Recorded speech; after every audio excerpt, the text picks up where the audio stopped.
All right, so for this month's Traverse project, we're going to be working with half square triangles. We've all made half square triangles before. I've shown you how to make half square triangles a bunch of different ways. This technique, though, is putting the half square triangles on point. So they're going to look more like half squares, where normally we're used to half square triangles kind of sitting like this. So we're going to cut this at a weird measurement. So normally when we trim down a half square triangle, it's either a whole number or a half number. But since we want the measurement from here to here, we're going to trim this down differently than we normally do. The pattern calls for a 3 3/8 inch half square triangle. Normally I don't cut things that are a quarter or a 3/8 or a 5/8 because I would rather make them bigger and cut them down. But when you're cutting them down to a size that has to be a little bit weird, you can't really go that way. So at first I was like, I'm not sure I could do that with my block lock because it's full in half sizes, but it's not. Your block lock rulers will trim 1/8 inch measurements. So if we need to cut a 3, if you're not sure what 3 3/8 looks like, it's 3 1/8, 2/8, 3/8. So if you need to give yourself a little line marker, I'll show you how to do that. But I've shown you how to use a block lock half square triangle already in this series. So we're gonna do that again on this one. So whenever you're trimming down your half square triangles, remember your block lock logo goes on the low side of your half square triangle. Since I typically try to press to the darker side of the fabric if I can, it's easier for me to remember which one is the low side. And honestly, if you mess this up, it doesn't work. Because if I tried to put the other side on the low side of my pressing, look, it doesn't make a square anymore, it makes a rectangle. So that's an easy way to kind of double check yourself. Nothing's gonna line up if you're putting it the wrong direction. So you always lock on to the bottom side of your half square triangle. And what I do when I'm trimming these down, just to give myself extra space to work, I always slide my ruler up to the very edge so that I'm only cutting off a tiny bit. So I want to cut off the smallest amount, but one thing you really want to pay attention to is that this angle right here, that you're cutting through fabric right here in this corner. So as long as you can see fabric all the way along the edge, you're good.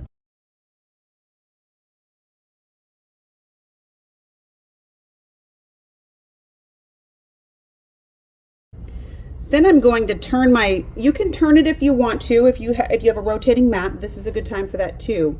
But you don't have to pick up the ruler.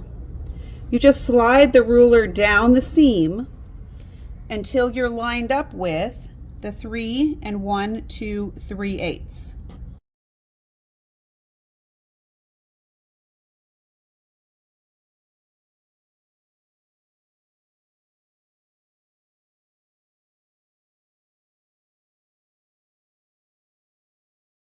Now what we have is a perfect 3 3/8 inch half square triangle. So in this row, we have 2 different color combinations. We're going to trim both of them. We're going to trim all of them down to 3 3/8.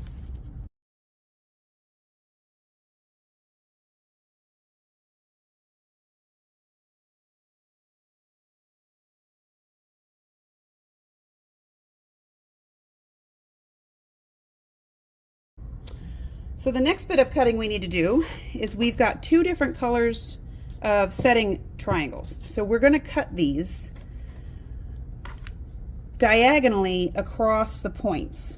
So you can just line your ruler up from point to point. I always like to have a double check no matter what I'm doing. So even though it's pretty clear to see that there's a point there and a point there, if you want to double check yourself, you can line your 45-degree line up on your ruler, which is right there. You can line that up on the bottom just to kind of give yourself a double check.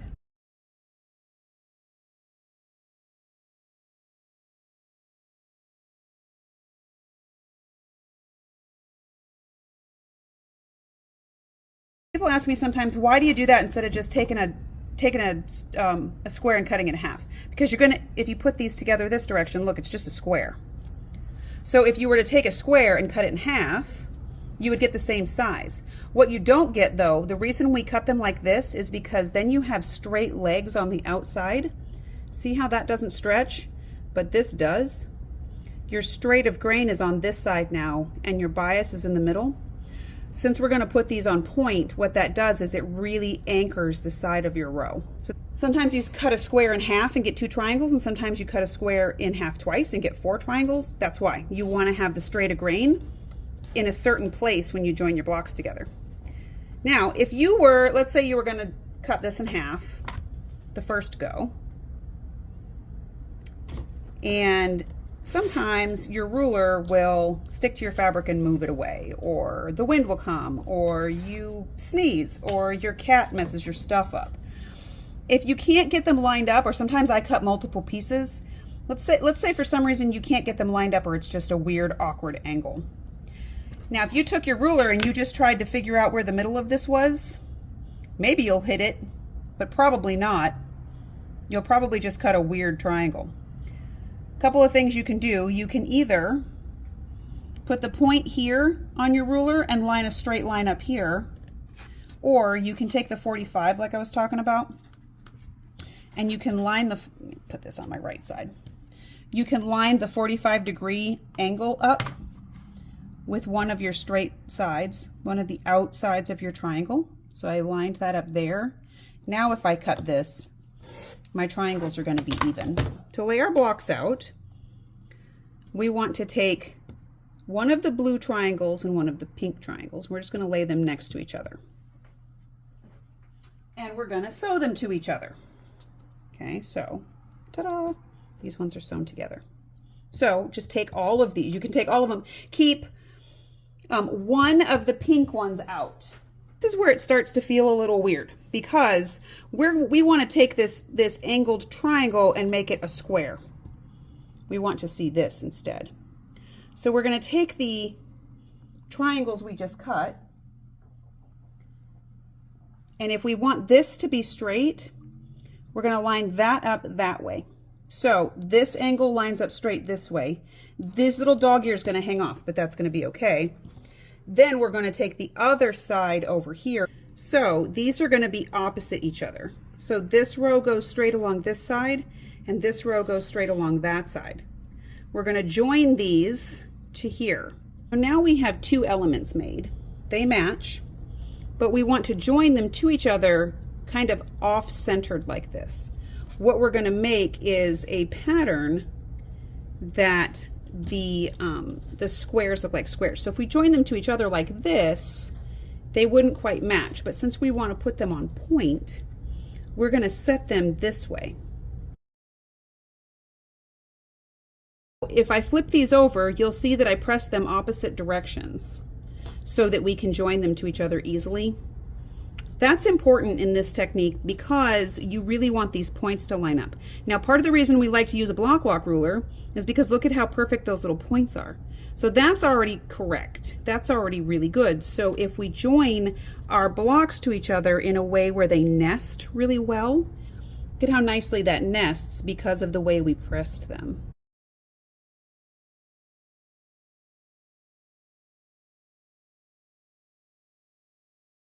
We're going to join all of these together by 2s, then join the 2s to the 4s and the 4s to the 8s and whatever until you get one long row. That's going to look like this. Well, I've got 2 long rows actually. I want to show you how to put these longer pieces together. So look how cool this looks. Now it looks like you've got these different colors of stripes, and really they're just half square triangles. So as we're joining these to each other, it gets a little awkward because when you're putting them together, it feels, you know, you've got this weird sort of 90-degree angle. But as you're joining, you know, I join 2 together, and then I take those 2s and I join them together to make 4s, and I join those 4s together to make 8s. And then eventually I have this really long design. And as we join these to each other, we'll have a whole long strip, okay? So we're gonna sew them and press them and sew them and press them until we have this really long piece. You're gonna have one end where you have a set like this and a green triangle on it, and then you're gonna have one where you have a pink with a pink triangle on it. These are going to be your end points. I'm going to sew those on to my big long strip right now, and then I'm going to show you how to square up your block. So now we want to take this big massive strip and trim it down to the size that we need.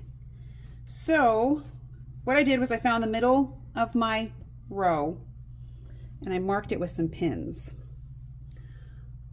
You can mark it with a pen if that makes it easier for you, but it just has to be in place for a minute, so I always just put pins in there. What I'm going to do is I want to make this, the finished measurement is 72.5, which means I have a 36-inch cutting mat. So I can use my 36-inch cutting mat strategically. So if I take my pins here and I slide them over to my 36-inch line, which is right here, okay, and I line my pins up with that first line that I have right there, okay? And then I try to find something that's, you know, heavy enough to hold it so I don't have to deal with it. You can tape it down if you want to. This is a time that pink tape works really good because it'll hold it still.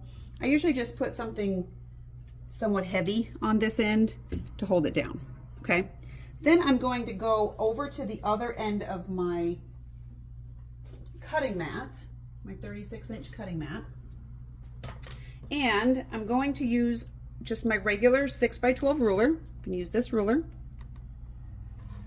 And then I'm going to take my 1/4-inch line. So if I want 72.5, 36.25 times 2 is 72.5. So if I line my ruler up with the 1/4-inch line right there on my 0 line on my mat, then I can cut through it.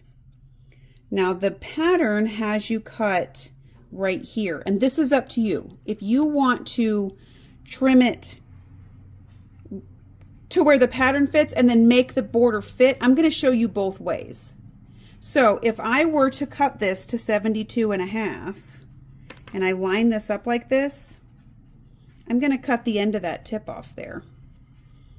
It's only about a 1/2 inch difference so far, but I'm going to show you how to do what I call split the difference when we put these all together. Okay, so I just wanted to show you my trick for measuring the rows, but I'm still going to instead trim down my blocks. I'm going to use my ruler and I'm going to run it right through the point here. My 1/4 inch is going to line up right along that seam, and then I'm going to cut those ends off.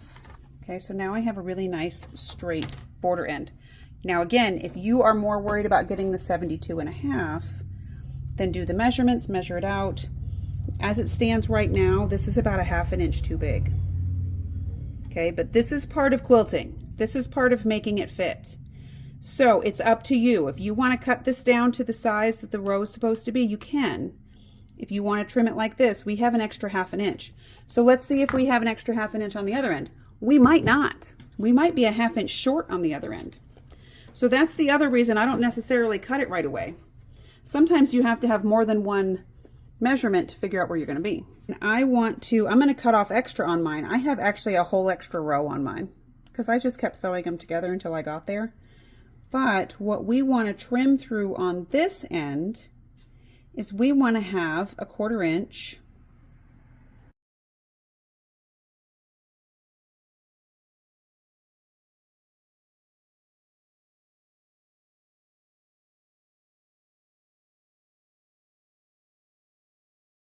we still have an extra 1/4 inch over here, and we're cutting right through the middle of that.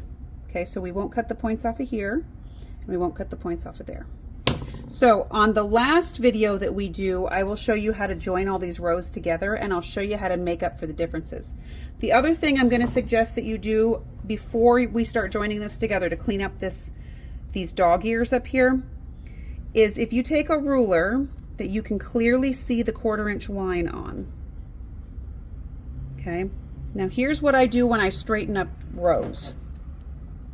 I only work with about a 12-inch ruler because I don't want to try to do a whole long strip, because I can manage a 1/4 inch here and a 1/4 inch here and a 1/4 inch here. Right now my ruler hits that 1/4 inch perfect and that 1/4 inch perfect, and this one is way off. So what I do is I'll take this fabric down here, and instead of just cutting it weird, I'll pull this fabric down a little bit to make my ruler fit that spot.